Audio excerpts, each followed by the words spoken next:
प्रदेश की सियासत में बसपा का सियासी विकल्प बनने के लिए चंद्रशेखर आजाद हर संभव कोशिश में जुटे हैं। कांशीराम ने दलित राजनीति की प्रयोगशाला पश्चिमी यूपी के बिजनौर को बनाया था और मायावती पहली बार यहीं से जीतकर संसद पहुंची थी। बसपा के सियासी आधार और जमीन पर चंद्रशेखर की नजर है। मिशन 2024 का आगाज वो दलितों की मसीहा कांशीराम के परिनिर्वाण के दिवस से करने जा रही हैं। इसके लिए उन्होंने बिजनौर जिले की नगीना सीट को चुना है, जहां 9 अक्टूबर को एक बड़ी रैली करते चुनावी हुंकार चंद्रशेखर भरेंगे और सियासी संदेश देने की कवायद करते नजर आएंगे। बताते चले कि कांशीराम बहुजन समाज पार्टी के संस्थापक रहे और 80 के दशक में देश में दलित समुदाय के बीच राजनीतिक चेतना जगाने का काम किया। ऐसे में यूपी की सियासत में दलित राजनीति मजबूती के साथ स्थापित हुई, जिसके सहारे ही मायावती 4 बार सूबे की मुख्यमंत्री बनी।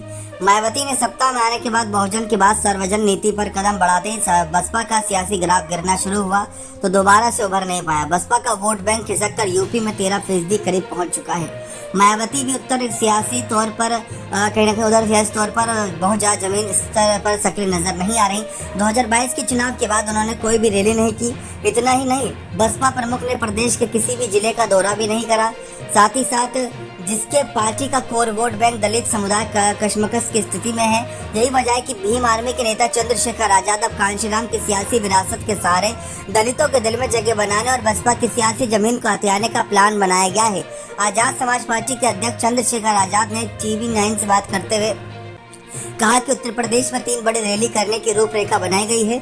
इसका आगाज कांशीराम के परिनिर्वाण दिवस से शुरू कर रहे हैं, क्योंकि उन्होंने बहुजन समुदाय के बीच जो राजनीतिक चेतना जगाई थी और जो आंदोलन खड़ा किया था, लेकिन बहुत दुख के साथ आज कहना पड़ रहा है कि मिशन दिन ब दिन कमजोर होता जा रहा है। कांशीराम ने जिस बहुजन समाज पार्टी को दलित मूवमेंट के लिए खड़ा किया था, उसे मायावती ने अपने परिवार तक सीमित कर लिया है। चंद्रशेखर आजाद ने कहा कि कांशीराम के आंदोलन को भीम आर्मी और आजाद समाज पार्टी मजबूत करने और दलित राजनीति को स्थापित करने को मिशन को लेकर चल रही है। कांशीराम जी के परिनिर्वाण दिवस पर यूपी में बिजनौर जिले की नगीना से उसके मिशन को लेकर आगे बढ़ने का फैसला किया गया है। संविधान बचाओ और बहुजन समाज जोड़ो अभियान शुरू करने जा रही हैं। इसके जरिए दलित, पिछड़े और अल्पसंख्यक समुदाय के अधिकारियों और हितों का जो हनन किया जा रहा है, हम उसके खिलाफ लड़ेंगे। बाबा साहब के द्वारा दिए गए संविधान को बचाने के लिए आंदोलन शुरू कर रहे हैं। संविधान नहीं बचेगा तो बहुजन समाज फिर से हाशिए पर चला जाएगा। दलित नेता चंद्रशेखर ने बताया कि उन्होंने उत्तर प्रदेश में 3 बड़ी रैली करने जा रहे हैं, जिसकी पहली रैली कांशीराम की परिनिर्वाण दिवस 9 अक्टूबर को बिजनौर जिले के नगीना में होगी और उसके बाद दूसरी रैली पूर्वांचल के आजमगढ़ में 22 अक्टूबर को की जाएगी, जबकि तीसरी रैली सेंट्रल यूपी के कानपुर में करने की है।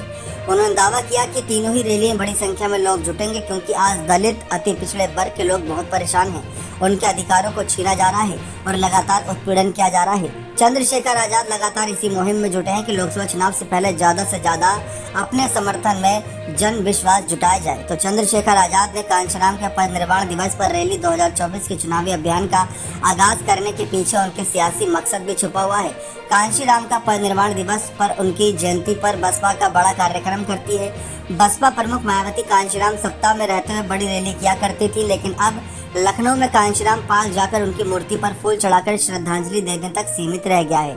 ऐसे में चंद्रशेखर आजाद कांशीराम के बहाने बसपा का सियासी जमीन पर अपना अधिकार जमाने की कोशिश में है। कांशीराम परिनिर्वाण दिवस को दलित वोटर के बीच पहुंचाने का जरिया बनाया है, इसलिए उन्होंने उत्तर प्रदेश के 3 अलग अलग इलाकों में 3 बड़ी रैली करने की रणनीति बनाई।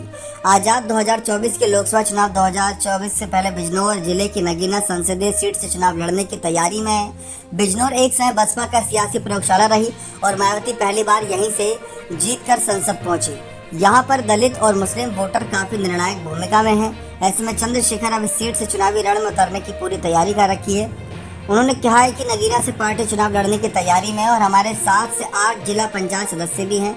ऐसे में हमारी पार्टी अगर मुझे चुनाव लड़ने के लिए कहती है तो हमें जरूर चुनाव लड़ेंगे। इस तरह चंद्रशेखर ने अपनी उसी सीट का चयन किया जहां से पहली बार मायावती संसद पहुंची थी। मौजूदा समय बसपा का गिरीश चंद्र सांसद है। ऐसे में चंद्रशेखर नगीना से सीट से चुनाव लड़कर सीधे तौर पर बसपा को चुनौती देने का ऐलान करना चाहते हैं। बने रहे चैनल के साथ। बहुत बहुत धन्यवाद।